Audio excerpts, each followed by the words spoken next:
Hi అండి.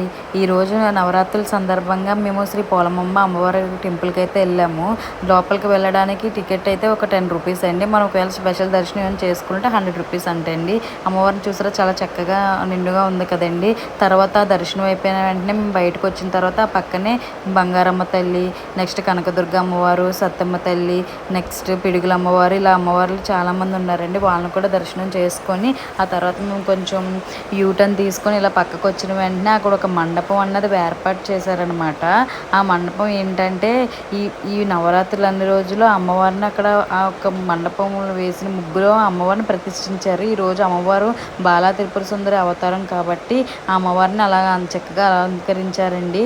ఆ తర్వాత రోజు నైట్ అక్కడ ఏవో ఒక ప్రోగ్రామ్స్ అంటే వాళ్ళు చేస్తారంటే అండి. వాటి యొక్క వివరాలు కూడా అక్కడ ఒక బ్యానర్లో వాళ్ళకి పెట్టారనమాట. ఆ తర్వాత మేము బయటకు వచ్చి కాసేపు కూర్చున్న తర్వాత ప్రసాదం అయితే తీసుకున్నామండి. అక్కడ బాబుకి కొంచెం ప్రసాదం అది పెట్టేసిన తర్వాత మేము ఇంకా కాసేపు అక్కడ ఉండి ఆ బయటకు వచ్చేసామన్నమాట. వచ్చిన వెంటనే బయట అయితే ఒక గోశాల అన్నది కూడా అక్కడ ఉందండి. అక్కడ కాసేపు బాబు కూడా అక్కడ ఆడుకున్నాడు అనమాట. ఒక వీడియో కూడా మిస్ అయిపోయింది. సో మీరు నాకు ఇలాగే నా వీడియో చూసి